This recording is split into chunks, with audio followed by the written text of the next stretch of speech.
आइए दोस्तों, शुरू करते हैं आज का टॉपिक। व्हाट इज़ रिट और types of writs in Indian constitution. हमारे देश का संविधान सभी नागरिकों को 6 फंडामेंटल राइट्स प्रदान करता है, जो हमारे संविधान के भाग 3 में वर्णित है। सिर्फ मौलिक अधिकारों का वर्णन करना ही सफिशिएंट नहीं होता, पर्याप्त नहीं होता।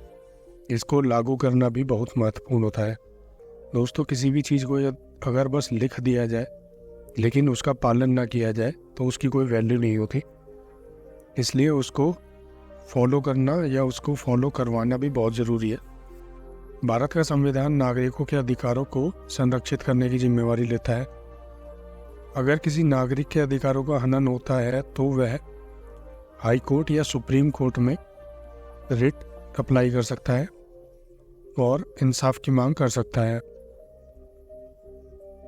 इंडिया में सुप्रीम कोर्ट और हाई कोर्ट कॉन्स्टिट्यूशन के आर्टिकल 32 और 226 के अनुसार 5 प्रकार की रिट जारी कर सकते हैं। और भारतीय संविधान में जो भारत का सर्वोच्च न्यायालय है उसे नागरिकों के मौलिक अधिकारों का संरक्षक भी कहा जाता है। यानी जब भी किसी नागरिक पर कोई अत्याचार होता है या उसके मौलिक अधिकारों का उल्लंघन होता है तो सर्वोच्च न्यायालय उसके अधिकारों का संरक्षण करता है। आइए देखते हैं रिट्स कितने तरीके की होती हैं। तो यहाँ पे 5 तरीके की रिट्स होती हैं। फर्स्ट है हैबियस कॉर्पस, बंदी प्रत्यक्षीकरण। सेकंड है मैंडमस, परम आदेश। थर्ड है प्रोहिबिशन, निषेध। फोर्थ है सर्ट्यूररी, उत्प्रेषण। और फिफ्थ है क्यू वारंटो, अधिकार परीक्षा। तो ये जो वर्ड्स हैं ये लैटिन वर्ड्स हैं, हैबियस कॉर्पस, मैंडमस, प्रोहिबिशन, सर्ट्यूररी और क्यू वारंटो। अब इसमें देख लेते हैं हैबियस कॉर्पस, बंदी प्रत्यक्षीकरण। बंदी प्रत्यक्षीकरण का शाब्दिक अर्थ है गिरफ्तार व्यक्ति को न्यायालय के सामने प्रस्तुत किया जाए। इसको बंदी प्रत्यक्षीकरण से ही हमें समझ में आ रहा है कि जो बंदी है, कैदी है, उसको न्यायालय के सम्मुख प्रत्यक्ष रूप से पेश किया जाए। इस प्रकार की रिट का उपयोग व्यक्तिगत स्वतंत्रता के मौलिक अधिकार के विरुद्ध गैर कानूनी गिरफ्तारी के संबंध में होता है। जब किसी व्यक्ति को किसी प्राधिकारी यानी अधिकारी, कानूनी अधिकारी द्वारा गिरफ्तार कर लिया जाता है तो अदालत हैबियस कॉर्पस के माध्यम से उसको अपने सामने पेश करने का आदेश देती है। अदालत ही कहती है कि 24 घंटे के अंदर उस व्यक्ति को अदालत के सामने पेश किया जाए। इसके कुछ नियम होते हैं, बंदी प्रत्यक्षीकरण के नियम। जिस व्यक्ति के लिए आवेदन किया जा रहा है वो किसी हिरासत में होना चाहिए। वह स्वयं आवेदन कर सकता है या उसके परिवार का कोई सदस्य या कोई अजनबी भी उसके लिए आवेदन कर सकता है। कोई व्यक्ति जनहित में भी आवेदन कर सकता है जब उसे लगता है कि कोई मामला ऐसा है जो किसी व्यक्ति के समूह से है, तो भी वह न्यायालय के सम्मुख आवेदन कर सकता है। इसको जनहित में आवेदन कहते हैं। आवेदन औपचारिक या अनौपचारिक हो सकता है। किसी न्यायालय के सम्मुख एक ही आवेदन करना चाहिए। किसी न्यायालय के सभी न्यायाधीशों के सामने कोई आवेदन नहीं किया जाना चाहिए। ऐसा नहीं होना चाहिए कि आपने एक ही हैबियस कॉर्पस की एप्लीकेशन जितने भी न्यायाधीश बैठे हुए हैं, जितने भी जज बैठे हुए हैं, उन सभी के सामने कर दी। और जो गिरफ्तारी हुई है, जिस व्यक्ति की हुई है या व्यक्तियों के समूह की हुई है, उसमें जो कानूनी प्रक्रिया है उसका पालन न किया गया हो या उसमें कोई कोताही बरती गई हो, तभी बंदी प्रत्यक्षीकरण की एप्लीकेशन दी जानी चाहिए। इसमें एग्जाम्पल देख लेते हैं। 2 दोस्त हैं, रोशन और करीम। रोशन अपने दोस्त करीम को धमकी दे रहा था। अब करीम के पिता जो एक पुलिस ऑफिसर थे, उन्होंने बिना किसी कानूनी प्रक्रिया का पालन किए रोशन को गिरफ्तार करके जेल में डाल दिया। तो करीम के पिता ने रोशन को गिरफ्तार करने की जो प्रक्रिया है उसका पालन नहीं किया, यानी उन्होंने FIR नहीं की, उन्होंने कोई कंप्लेंट रिसीव नहीं की करीम की ओर से। उन्होंने अपने रिलेशनशिप की वजह से रोशन को जेल में डाल दिया। तो साजिद जो रोशन का भाई है, उसने संबंधित अदालत में एक हैबियस कॉर्पस की एप्लीकेशन फाइल कर दी। कि रोशन को गलत तरीके से हिरासत में लिया गया है। अदालत ने हैबियस कॉर्पस की रिट जारी की और रोशन को अपने सामने पेश करने को कहा। अब क्योंकि रोशन को गिरफ्तार करने में कानूनी प्रक्रिया का पालन नहीं किया गया था, तो अदालत ने रोशन को बरी करने या मुक्त करने के आदेश दे दिए। अब इसमें केस देख लेते हैं, सुनील बत्रा वर्सेस दिल्ली एडमिनिस्ट्रेशन। इसमें अदालत ने कहा था कि अमानवीय व्यवहार को रोकने के लिए और गिरफ्तारी से मुक्त कराने के लिए भी हैबियस कॉर्पस का उपयोग किया जा सकता है। दूसरा केस है अब्दुल नासिर आदम इस्माइल वर्सेस महाराष्ट्र स्टेट। इसमें कोर्ट ने कहा था कि बंदी प्रत्यक्षीकरण की रिट में अधूरे तथ्यों का वर्णन होने पर भी जो एप्लीकेशन है, याचिका है, उसको खारिज नहीं किया जा सकेगा। दोस्तों, नेक्स्ट रिट देखते हैं मैंडमस यानी परमादेश। परमादेश का अर्थ है हम आदेश देते हैं। इसका उपयोग किसी सार्वजनिक अधिकारी, निकाय, निगम, निचली अदालत या न्यायाधिकरण या यहाँ तक कि सरकार ने यदि आवश्यक कर्तव्य नहीं निभाया है या करने से इनकार कर दिया है तब किया जाता है। न्यायालय द्वारा यह रिट जारी होने के बाद किसी कार्य को करने के लिए कहा जाता है या किसी ऐसे कार्य को करने से रोका जाता है जो अवैधानिक हो, गैर कानूनी हो। इसके नियम देख लेते हैं। याचिकाकर्ता के पास कानून द्वारा मान्यता प्राप्त अधिकार होने चाहिए, यानी याचिकाकर्ता वे अधिकार रखता हो जिसके अंतर्गत वह याचिका को कोर्ट में प्रस्तुत कर सके। यह याचिकाकर्ता के किसी अधिकार का उल्लंघन हो या हनन हो। याचिकाकर्ता को कर्तव्य पालन के अधिकार की मांग करनी चाहिए, यानी याचिकाकर्ता ने अपने उस कर्तव्य के पालन की मांग की है जो नहीं किया जा रहा है, और कर्तव्य का गैर निष्पादन उपस्थित होना चाहिए, यानी याचिकाकर्ता द्वारा कहने के बाद भी उस कार्य को न किया गया हो। अन्य उपाय अनुपस्थित होने चाहिए, यानी याचिकाकर्ता को याचिका करने के अलावा अन्य कोई भी उपाय उसके पास नहीं होना चाहिए। याचिकाकर्ता को यह भी साबित करना होता है कि किसी सार्वजनिक अधिकारी या संस्था ने उसके कार्य को नहीं किया है। ऐसा कर्तव्य जिसके लिए याचिकाकर्ता याचिका दायर करना चाहता है वह अनिवार्य प्रकृति का होना चाहिए, जिसको किया जाना अनिवार्य होना चाहिए। इसका एक एग्जाम्पल देख लेते हैं। जैसे बिजली विभाग का कर्तव्य है कि वह प्रत्येक उपभोक्ता को बिजली मुहैया कराए, लेकिन बिजली बोर्ड ने जानबूझकर एक व्यक्ति को बिजली मुहैया नहीं कराई और कर्तव्य निभाने से इनकार कर दिया। व्यक्ति ने मुकदमा दायर किया और अदालत ने परमादेश रिट जारी करते हुए बिजली बोर्ड को यह आदेश दिया कि उस व्यक्ति को तुरंत बिजली मुहैया कराई जाए, क्योंकि बोर्ड के पास ऐसा कोई कारण नहीं था जिससे यह साबित हो सके कि उपभोक्ता को बिजली उपलब्ध नहीं कराई जा सकती है। अगले रिट देख लेते हैं प्रोहिबिशन यानी निषेधाज्ञा। निषेधाज्ञा का शाब्दिक अर्थ है रोकना। सर्वोच्च न्यायालय और उच्च न्यायालय उस अदालत को जो निचले स्तर पर कार्य करती है, जैसे जिला अदालत, Kashi judicial body, income tax tribunal, national green tribunal, को अपने अधिकार क्षेत्र से अधिक या उस अधिकार क्षेत्र को हड़पने से रोकता है जो कानूनी रूप से उसमें निहित नहीं है। आइए प्रोहिबिशन की शर्त देख लेते हैं। निषेधाज्ञा न्यायिक और अर्ध न्यायिक प्राधिकरणों के विरुद्ध ही जारी की जा सकती है, यानी इसमें कोर्ट और काशी जुडिशियल बॉडी या ट्राइब्यूनल यह इनके विरुद्ध जारी की जा सकती है। इसे प्रशासनिक अधिकारियों, विधायी निकायों और निजी व्यक्तियों या निकायों के विरुद्ध जारी नहीं किया जा सकता।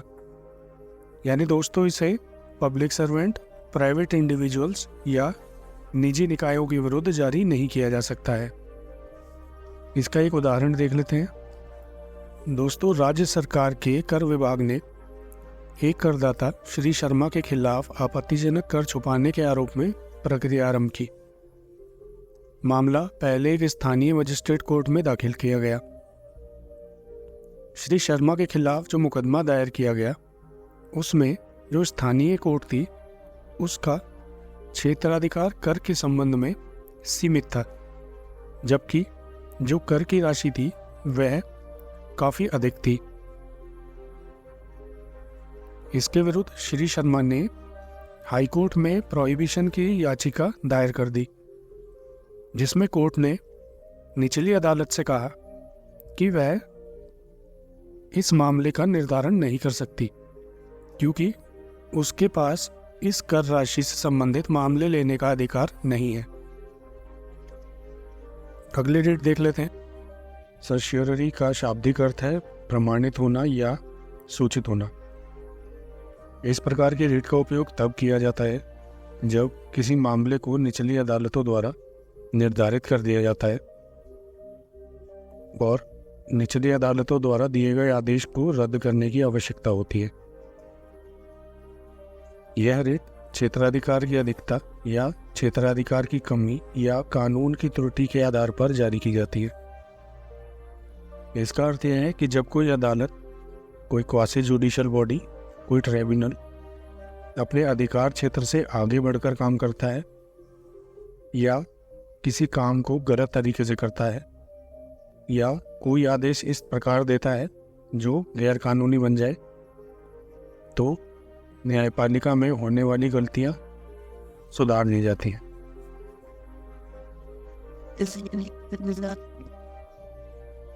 आइए इसके नियम देख लेते हैं।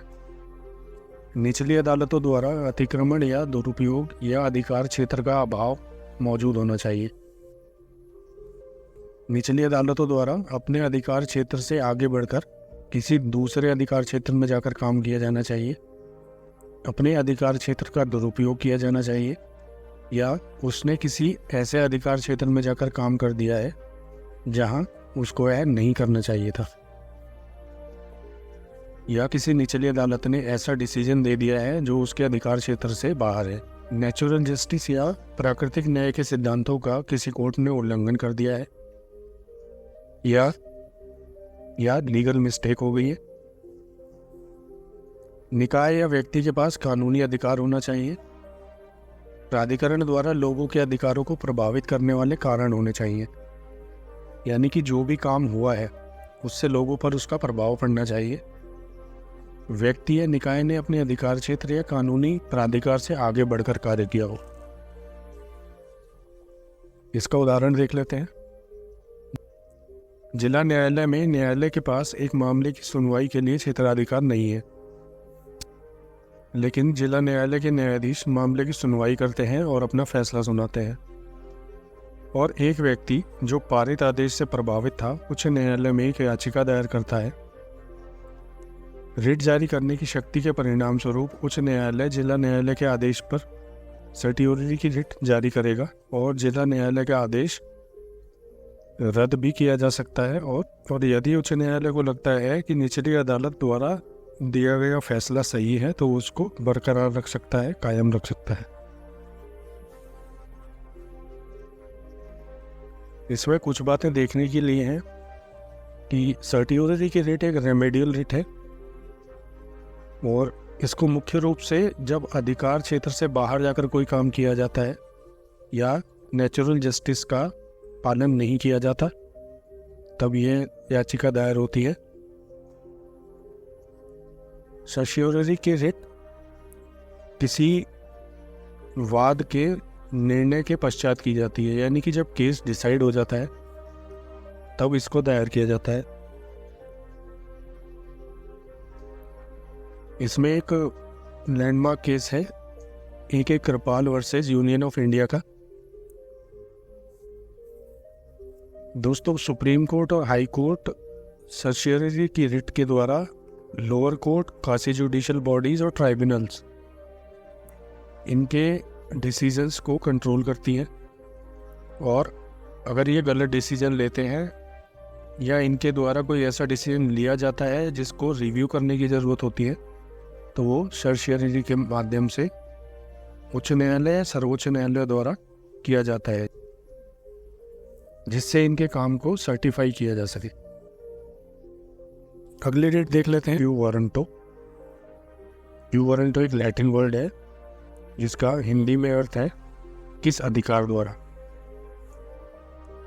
इस प्रकार की रिट का प्रयोग तब किया जाता है जब किसी व्यक्ति द्वारा किसी सार्वजनिक पद पर अवैध कब्जा कर लिया जाता है या अवैध रूप से उस पद को धारण किया जाता है। इस रिट के जारी होने के बाद किसी व्यक्ति के पद पर दावे की वैधता की जांच की जाती है। यानी जब ये याचिका दायर की जाती है तो कोर्ट उस व्यक्ति के पद पर दावे की वैधता की जांच करता है।